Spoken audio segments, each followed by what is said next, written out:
मैं हूं ऋचा शर्मा। आप सभी दर्शकों का अन्नदाता कार्यक्रम में स्वागत करती हूं। किसान का जीवन बहुत मुश्किल होता है।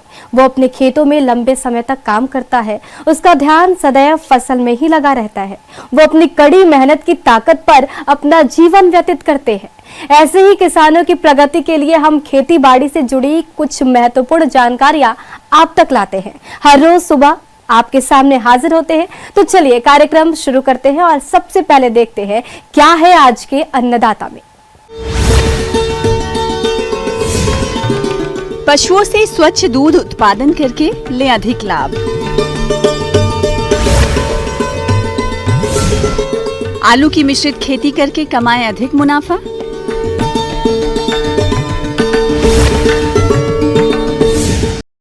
अपने राज्य में किसान खेती के साथ साथ पशुपालन व्यवसाय करके अच्छी आय कमाते हैं, क्योंकि पशुपालकों को इनके दूध से रोजाना आय मिलती है। लेकिन पशुपालक इन पशुओं का दूध निकालते समय कोई विशेष ध्यान नहीं देते हैं, जिससे दूध जल्दी खराब हो जाता है और पशुपालकों को भारी नुकसान उठाना पड़ता है। तो आप स्वच्छ दूध प्राप्ति के लिए कौन कौन सी बातों का खास ध्यान रखें, आइए जानते हैं पशु विशेषज्ञ डॉक्टर प्रदीप कुमार सिंह से। हमारा जो मुख्य विषय आज है ये है कि स्वच्छ दुग्ध उत्पादन कैसे किया जाए। देखिए, दुग्ध एक ऐसा पदार्थ है, वो जैसे ही हम गाय या भैंस से निकालते हैं वैसे ही उसमें बहुत सारे संक्रमण की संभावना बन जाती है। सबसे पहले तो हम ये देखें कि जिस पशु से हम दूध निकाल रहे हैं वो खुद एक संक्रमण का कारण बन सकता है, क्योंकि अगर वो बीमार पशु है तो वहाँ से भी संक्रमण हमारे दूध में आएगा। इसके अलावा जैसे अगर थन साफ नहीं है, दूषित है, वहाँ गोबर लगा है, मूत्र लगा है, तो उससे क्या होगा, या मिट्टी लगी है, उससे क्या होगा कि वो गोबर मूत्र या मिट्टी जो थन पे लगे हुए हैं उनसे भी संक्रमण आने की पूरी संभावना है। फिर जो दूधिया है, जो दूध निकाल रहा है, अगर उसका हाथ साफ नहीं है, उसने हाथ साफ नहीं किया है दूध निकालने से पहले, अच्छे से नाखून वगैरह काटे नहीं हैं, तो भी संक्रमण की पूरी संभावना बनती है। फिर इसके अलावा जो बर्तन है, जिस बर्तन में दूध निकाला जा रहा है, उस बर्तन का साफ या स्वच्छ होना बहुत ज़रूरी है। गंदे बर्तन में अगर हम दूध निकालेंगे तो कैसा भी दूध हो वो संक्रमित हो जाएगा। गांव में अधिकतर परिवारों में दुधारू पशु पाले जाते हैं। हालांकि दुधारू पशु पालना एक बात है और स्वच्छ दुग्ध उत्पादन अलग बात। स्वच्छ दुग्ध उत्पादन से हम दूध को जल्दी खराब होने से बचा सकते हैं, जिनका सीधा संबंध आर्थिक लाभ से है। यहाँ एक चीज़ और हमें ध्यान देने की ज़रूरत है कि जैसे कुछ बीमारियाँ हैं, जैसे टीबी है या टाइफाइड है या इस तरह की और भी बीमारियाँ हैं जिनसे पशु कई बार जो है संक्रमित रहता है। तो संक्रमित पशु से हमको दूध जो है निकाल करके इस्तेमाल में नहीं लेना चाहिए, और हमेशा हम ये ध्यान रखें कि एक स्वस्थ पशु से ही हम दूध जो है इस्तेमाल में लें। किसी भी संक्रमित पशु को हमें अलग कर देना चाहिए, और उसका जब तक हम अच्छे से उसका ट्रीटमेंट ना कर लें, वो स्वस्थ ना हो जाए, तब तक हमें उससे दूध नहीं लेना चाहिए। अब आइए हम समझें कि स्वच्छ दूध उत्पादन में सिलसिलेवार हमें करना क्या चाहिए। तो हमें सबसे पहले बाड़े की सफाई करनी चाहिए दुहान के पहले, ताकि बाड़ा या उसके आसपास का जो वातावरण है वो दूषित ना रहे, साफ सुथरा रहे। फिर जानवर क्या है कि हम कई बार देखते हैं पूंछ इधर उधर भटकता रहता है या फिर और दूसरी एक्टिविटी करता रहता है, तो उसमें फिर हमें पूंछ वगैरह बांध के या पूंछ वगैरह साफ उसकी रखनी चाहिए।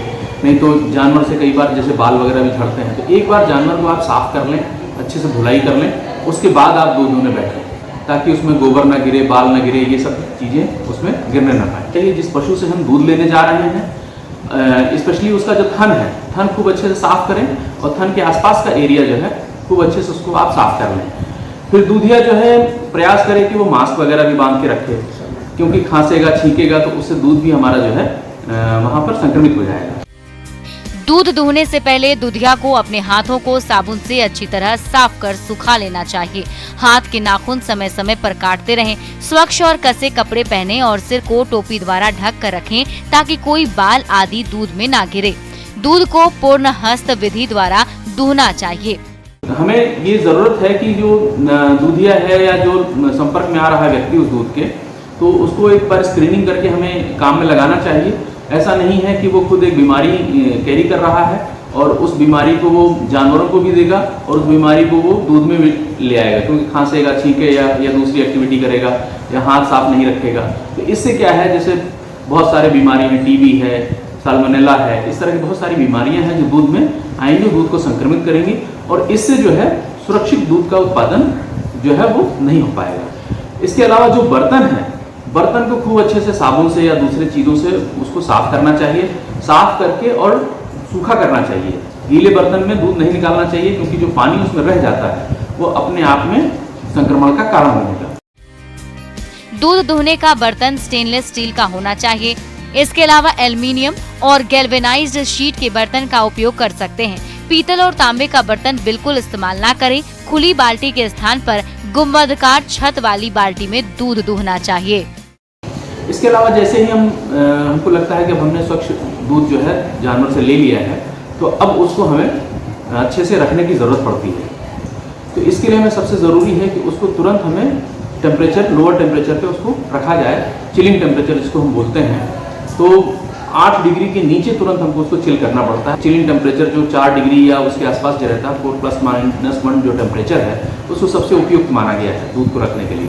इसीलिए हम देखेंगे कि जहाँ पर दूध का उत्पादन अच्छा है वहाँ लोग BMC बल्क मिल्क कूलर जो है उसकी व्यवस्था रखते हैं।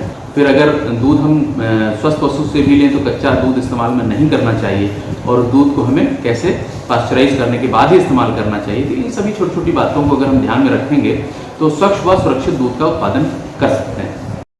किसान भाई